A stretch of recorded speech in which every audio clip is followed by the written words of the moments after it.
Climate change impact could cost Guyana close to $1 billion. Sirens for emergency service vehicles only. 1,300 domestic violence cases for 2021 thus far. And more questionable government contracts.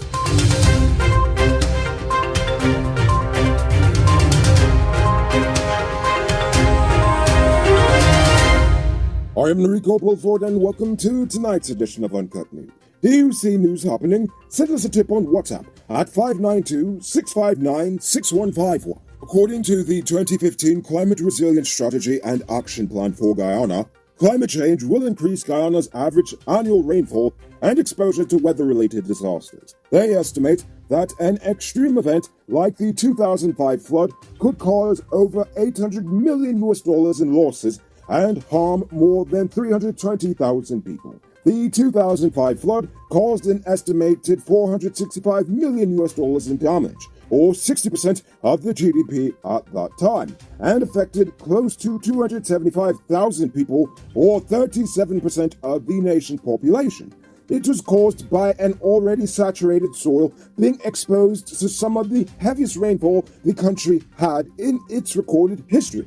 And with weather patterns increasing in volatility and frequency due to climate change, the next catastrophic flood is not a question of if, but rather when. All I know is that London is looking pretty nice right about now. FitTug has renewed its call for the private sector minimum wage to be increased. They pointed out the same fact that I did a few days ago, that the disparity between the two wages has widened to $30,700 per month. They went even further and explained that private sector employees at the national minimum wage level must now work some 2 months before they earn what their counterparts earn in the public sector.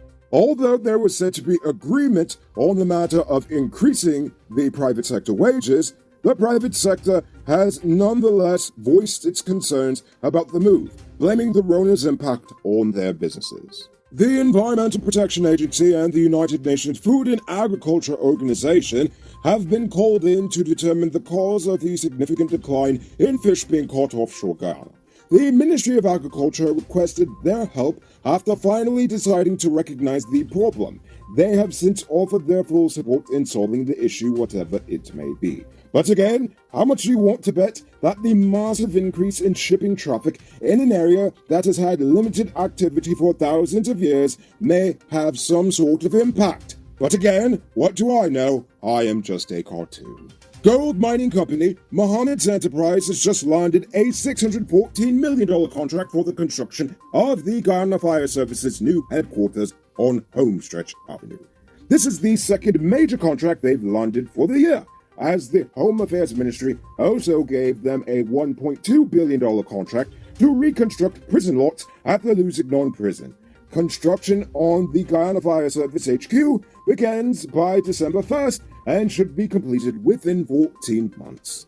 Now it's time to tell you about Best Buy's car of the day. Currently on sale is this 2011 Subaru Forester XT. It comes with all-wheel drive, driving modes, Bluetooth, mod rims, new tires, TV, CD, stereo, reverse camera, rear spoiler, and much more. Buy cash for $4.7 million, all paid down as low as $940,000 with around $106,500 monthly for 4 years, and it is yours. Call or WhatsApp 662-0844 for more info, or visit the showrooms at Lot 171 Bureau Street, Queenstown, or Lot 2 Lamar Street, and tell them Enrico sent you to get in on this sweet tea. Traffic Chief Ramesh Ashram has warned that only emergency vehicles are legally allowed to use a siren. This is after an obvious surge in usage of sirens on regular vehicles that seems to always happen when the PPP is in power.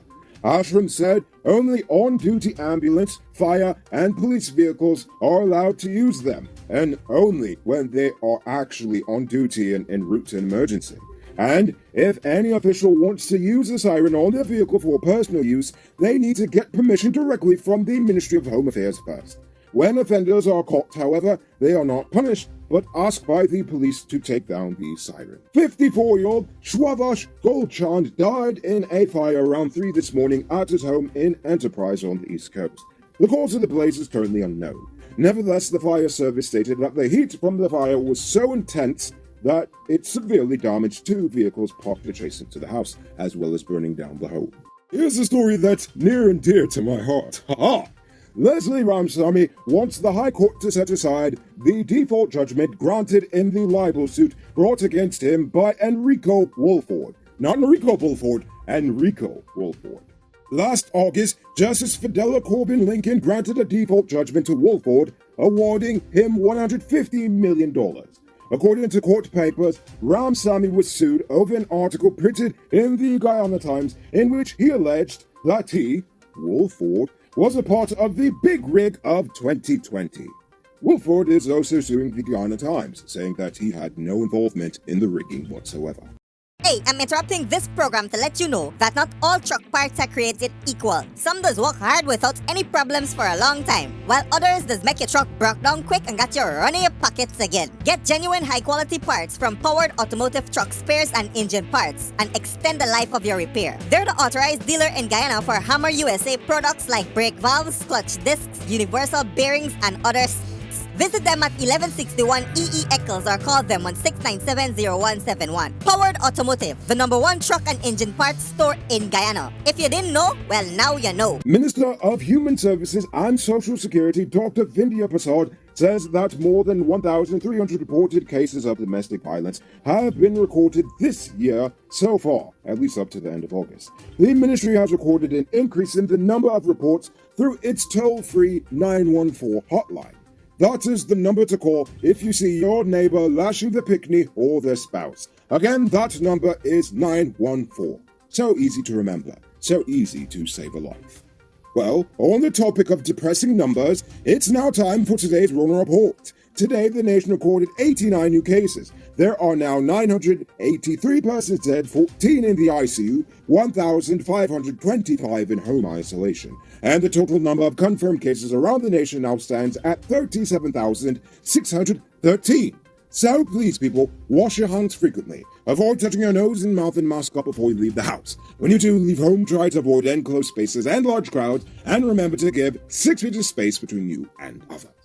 As for the vaccines, to date, 398,281, or 77.6% of adults have received their first dose, and 273,880, or 53.4% are fully vaccinated.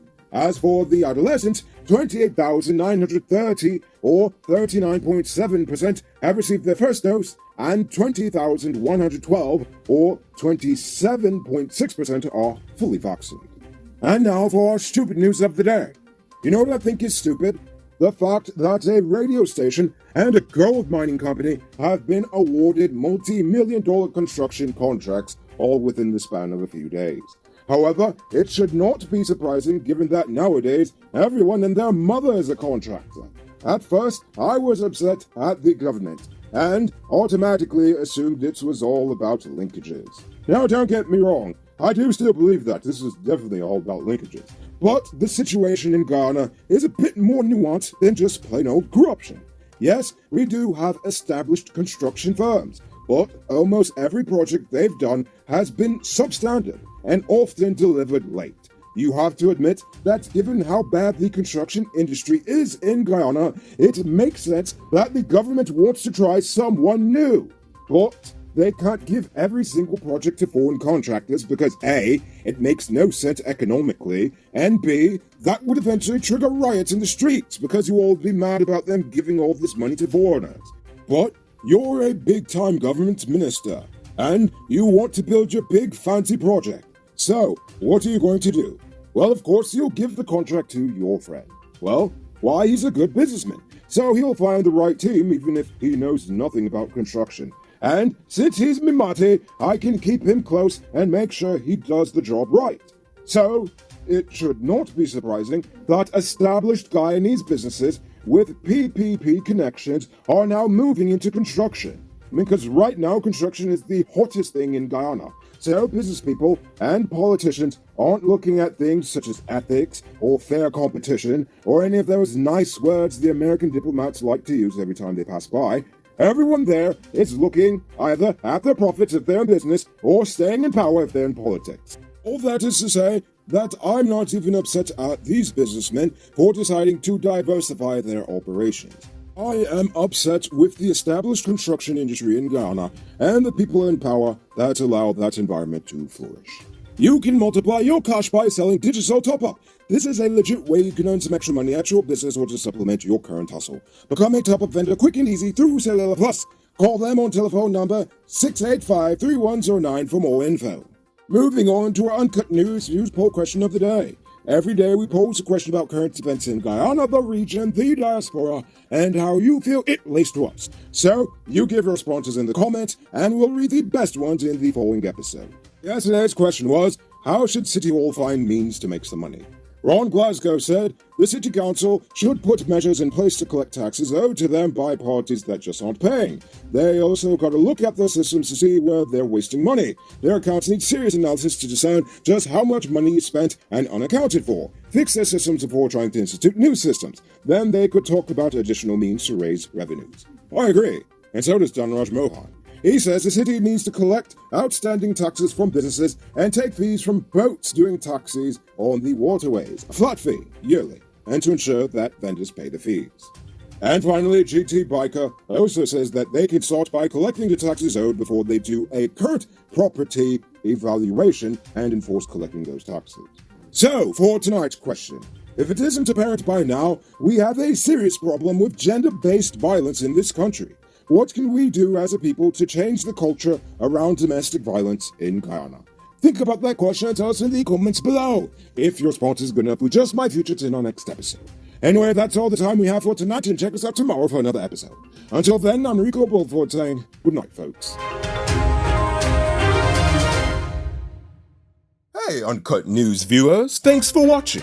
You can subscribe by clicking on this button over here, or click over there for more news. You can also drop a comment to let me know if you've made it to the end of the video. Goodbye for now.